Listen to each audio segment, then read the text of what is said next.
Yeah, the score is quite specific here, right?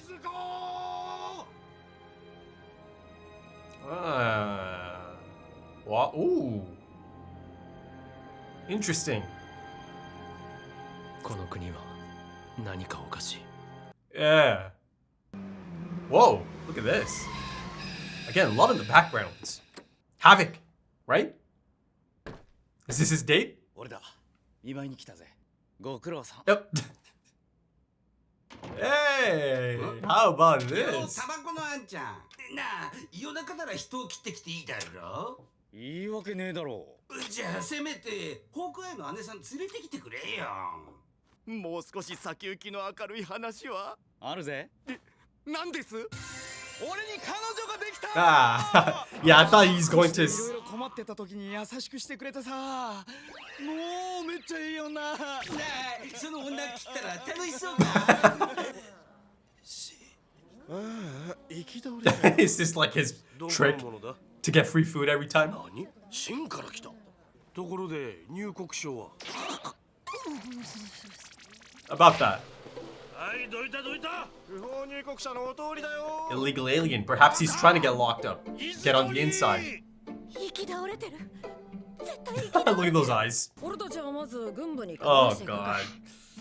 グレイシアさんとエリシアちゃんに早く会いたいし。 Yeah, you'll get to see them, but 俺たちもすぐ後を追うよ。 who's that? じゃあ後でね。 So she'll find out first. ヒューズ中佐、あれから賢者の石の情報集めしてくれてるかな。 Oh, I'm really dreading this right now. Oh, yeah, that's the phone booth. シェスカ？ Cheska.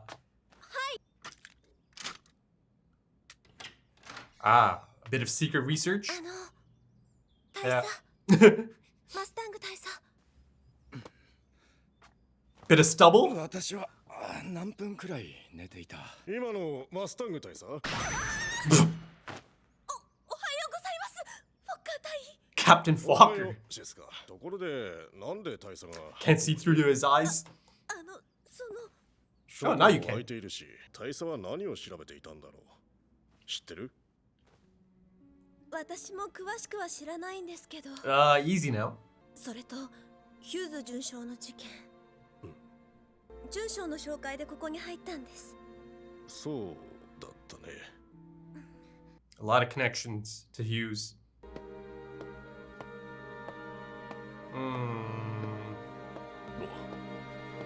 Oh. Shit. He's got some eye bags going there. どうも。少しお痩せになったのでは。かもしれん。ヒューズの死は知らせたのか。He couldn't do it. 言い出せませんでした。いつかは知れることだぞ。 Pretty わか soon. っております。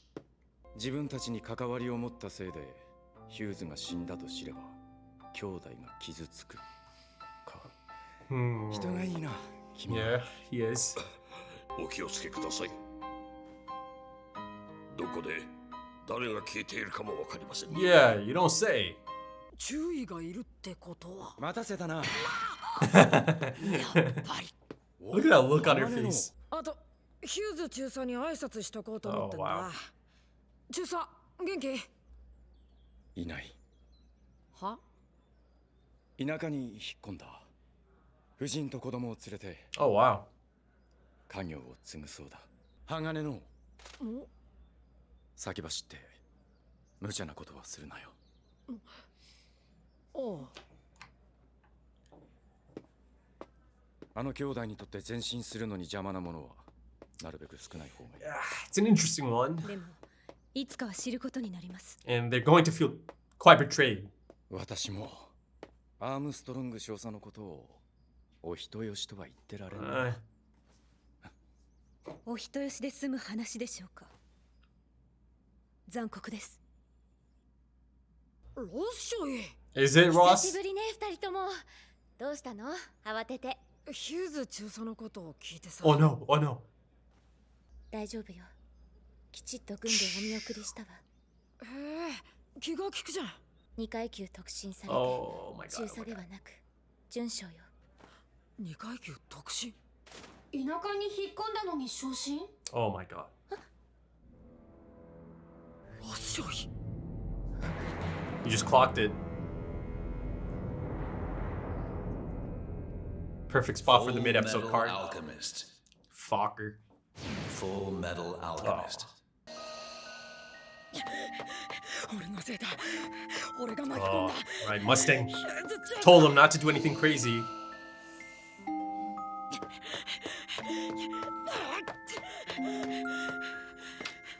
It's gonna hit him. It's gonna hit him like a brick wall. じゃあ道中気をつけてな。セントラルに寄ることがあったら声かけろや。アルフォンスは鎧着たままだと食えないやな。君たちどうせ宿決まってないんだろ。だったらうちに来いよ。 Oh wow.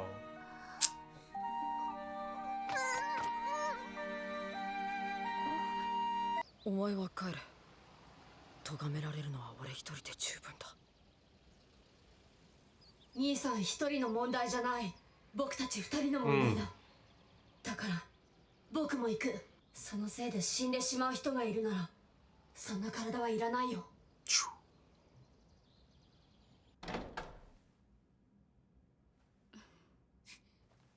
ウィンリーちゃんがはい。主人はその賢者の石に関して何かを知ってしまった。 Yeah, you sure did. 主人の死はこれ以上首を突っ込むなという犯人側の警告ね。すみません。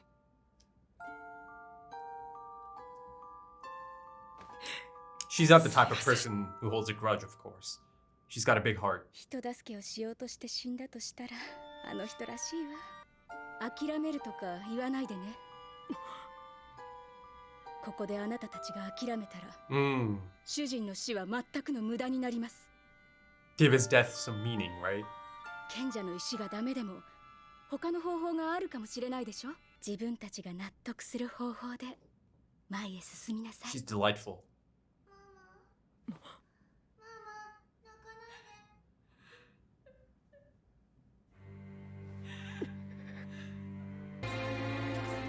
Ah, 502? That is quite the coincidence. That's my house number. 502. That's actually crazy.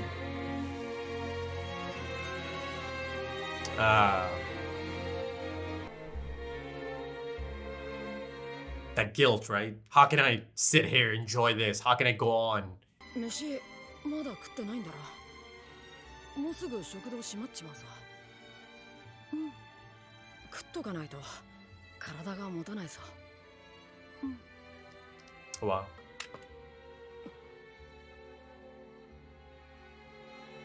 アップルパイ。あれから何度か練習したの。いつかヒューズさんにも Oh. 食べてもらいたかった。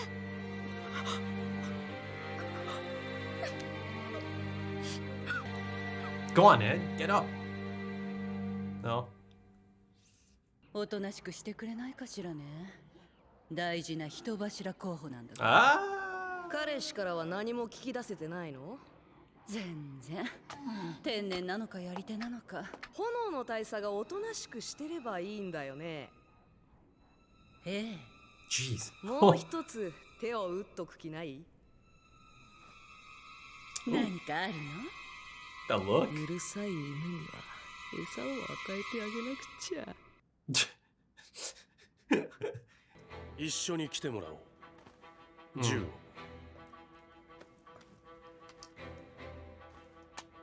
説明していただけますか？マース・ヒューズ殺害事件の重要参考人として君の名が上がっている。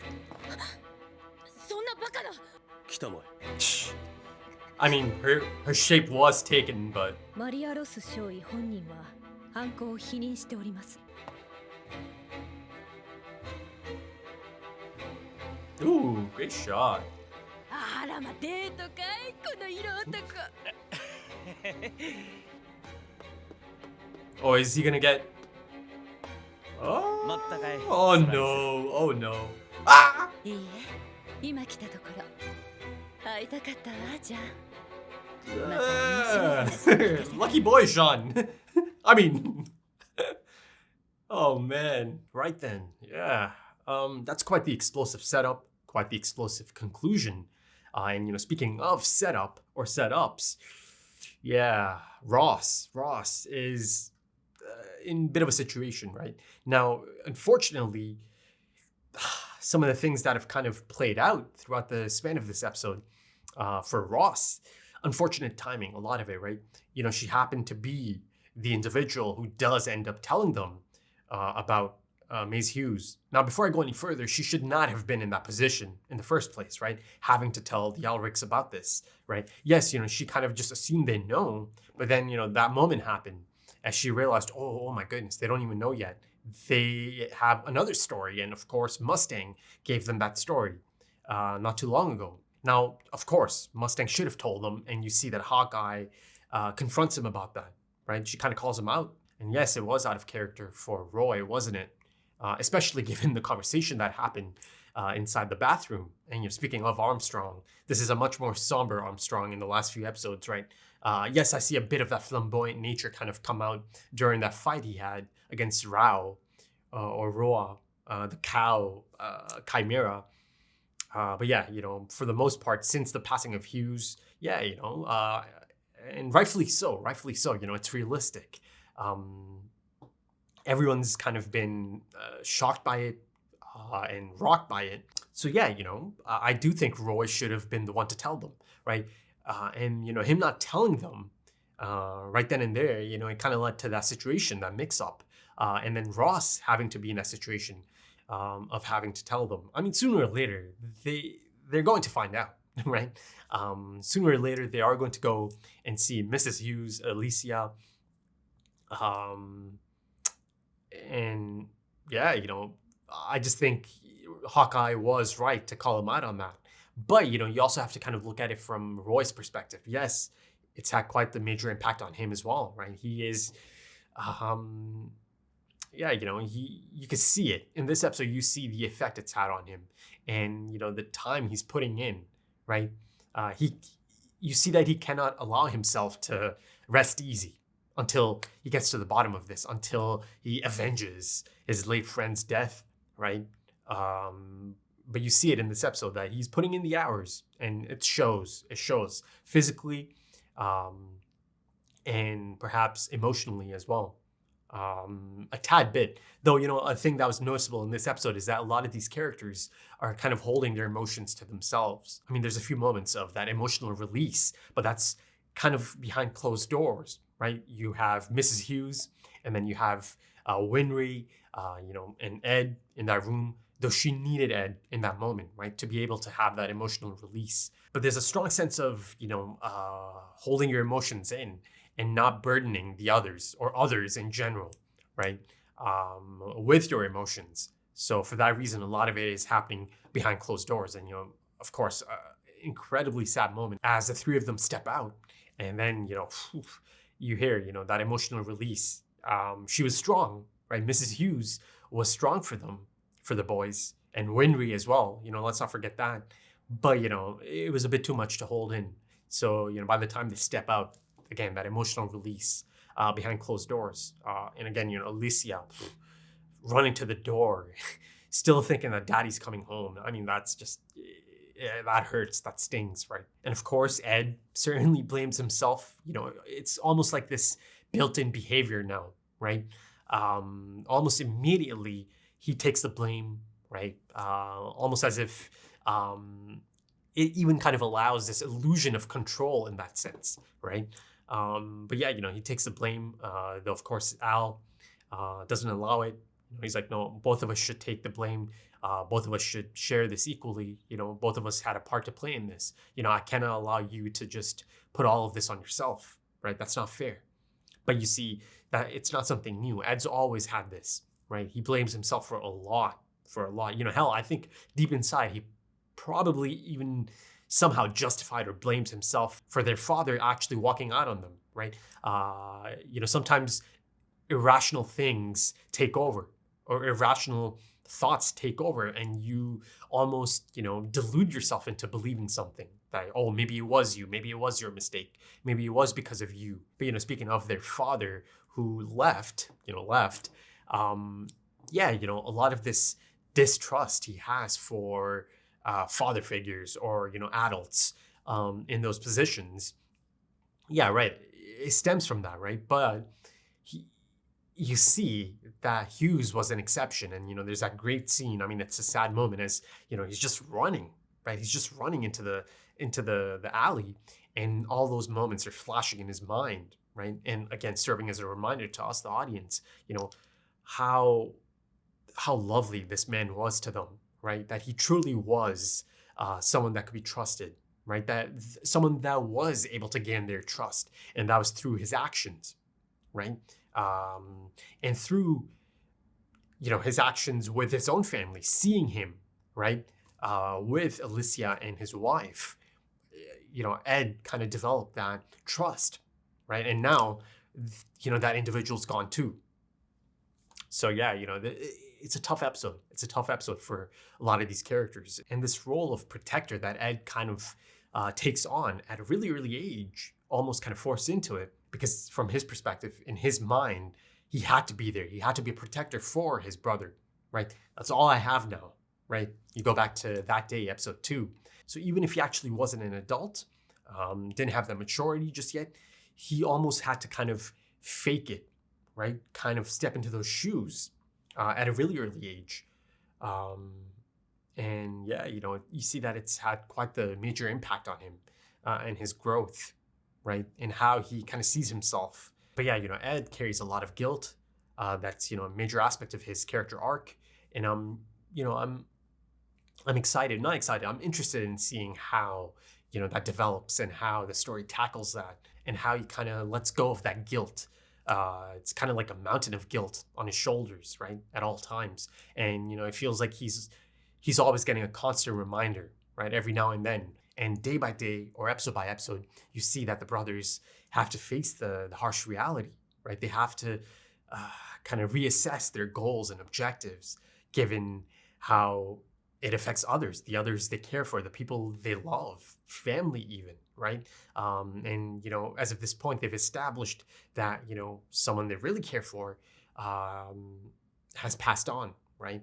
And again, it's in direct relation to some of the things they're a part of, right? That they got mixed in.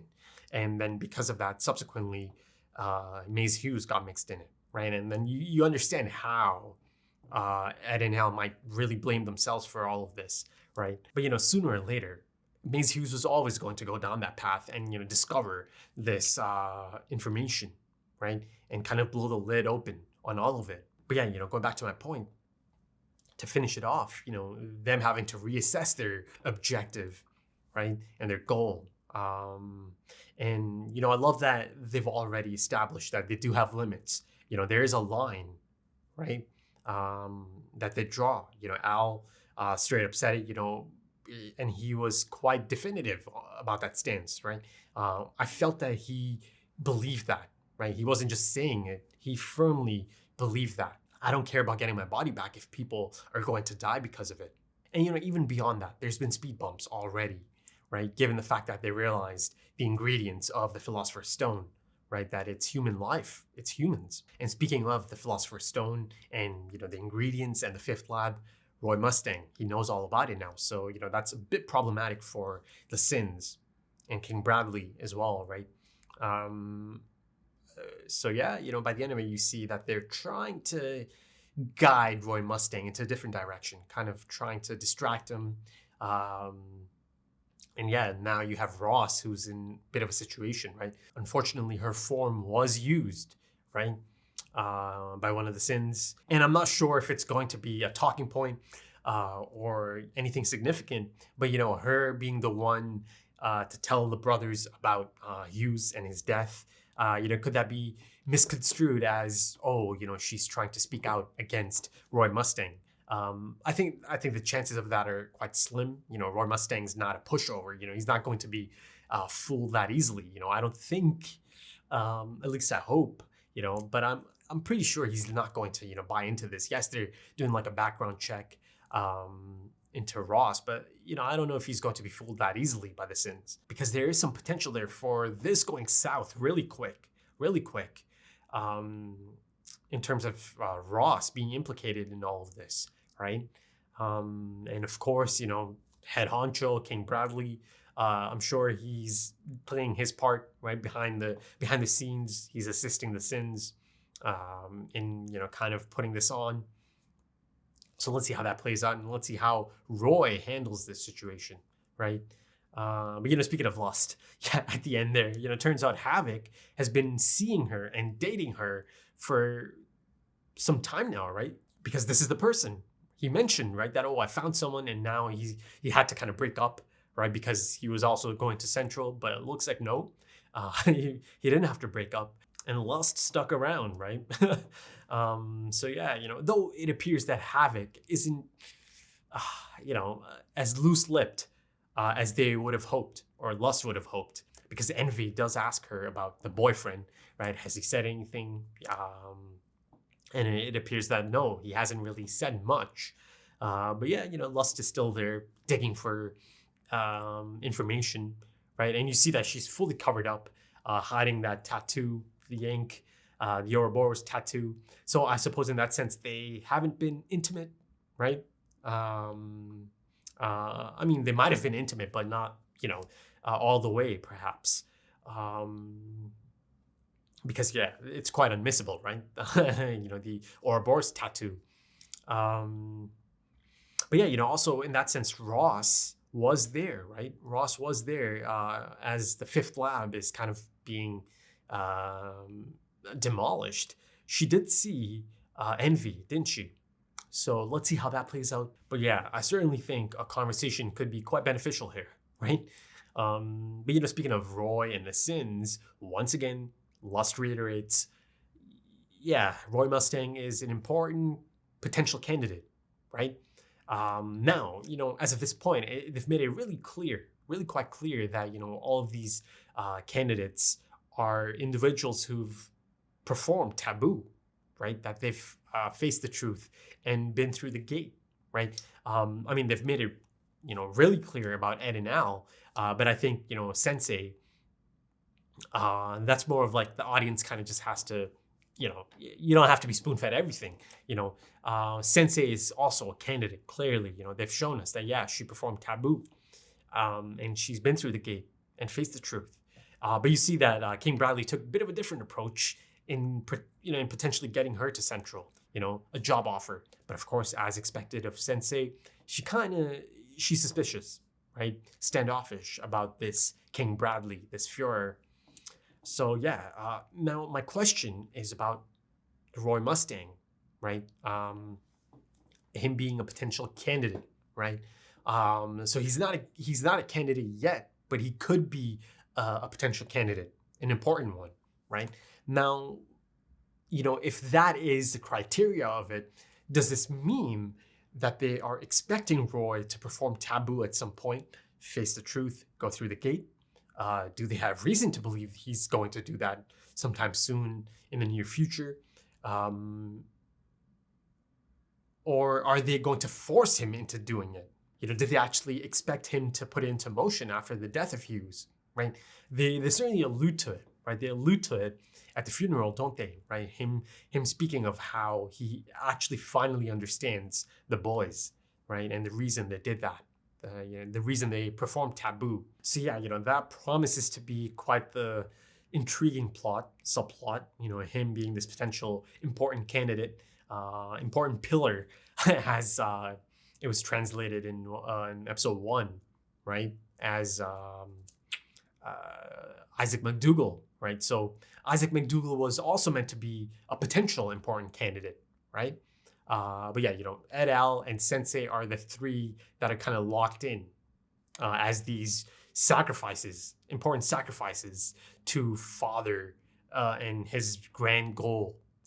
So yeah, let's see how Mustang kind of plays into all of this and how he ends up potentially being this important sacrifice of theirs, a candidate for an important sacrifice.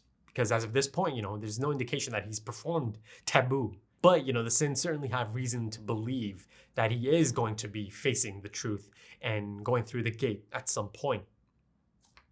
So yeah, let's put a pin in that. But, I love how the Sins have been infiltrating the ranks, essentially, right? And these characters and their lives, right? You have Lust, right? Polaris, was it? If Lust wasn't a great name, Polaris is yet another great name, right? She's quite the beauty, of course. And then, you've got Envy and that ability to, shapeshift. That is still playing a part. As expected, it's playing a part, and it is going to continue playing a part, right? Though, it actually caught me by surprise in this one again. But yeah, and then of course, at the highest level possible, you have King Bradley. And of course, Ling and his retainers showed up at Central as well, though of course, they kind of get split apart because Ling is off on his own again. But yeah, this is a great shot of Ling looking at Central from high above, right? From high ground. He immediately felt something was off about this country and Central specifically. So let's put a pin in that. That he could tell, he could just tell, right? He has this feeling, or something within Ling is kind of, letting him know, right? He just has this feeling.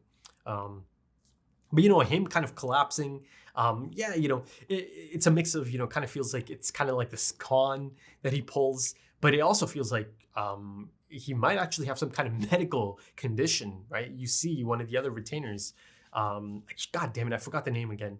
But the girl, right? The young girl who, again, cares for him quite a bit. She mentioned a few times that I'm sure he collapsed again. So it's certainly this medical condition or reoccurring thing that happens. Now, let's see if there's anything substantial behind that. Is it because he was kind of put through some kind of procedure, right?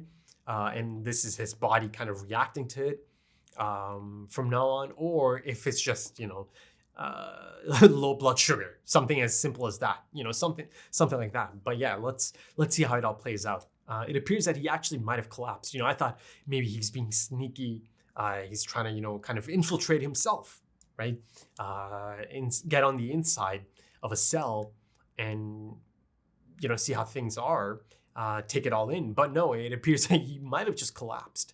And yeah, as kind of established in the last episode, they showed up illegally, right? They crossed that desert illegally. So yeah, he's in a bit of a situation himself. So let's see how that plays out. I certainly hope to see more of them in the next episode as well. But yeah, that's about it for this one. I've got to say, I really appreciate that Maisie Hughes' death is an important aspect of this story, right? And it is, right? It's a catalyst. It's a major turning point for many of these characters. Roy Mustang, of course, major turning point for him. You see the impact he's had on so many lives. And I'm really happy that, this aspect, Maisie Hughes' death, is not being glossed over, right? That it's not like a one and done after a few episodes. No, it's going to remain with many of them, perhaps right till the end of this story. But the dramatic irony really gets to you in this one, doesn't it, right? It builds and it builds, that dread. You just kind of want them to almost find out almost instantly, but it just builds and builds, and it really puts you on edge. But yeah, once it happens, it hits for sure, right? So yeah, things can't stay too jovial in this anime, in this story for too long, right? But yeah, I think that's about it for this one. If you enjoyed that, consider dropping a like, consider dropping some comments, give me your thoughts. But yeah, if you're interested in full length or early access, consider checking out the Patreon page, and the links are in the pinned comment in the description. Also links for social media, if that's your thing. But yeah, that's about it for this one. Thank you for joining me. Thank you for your time, as time is precious. And I do hope to see you again soon for the next one. So until then, take it easy.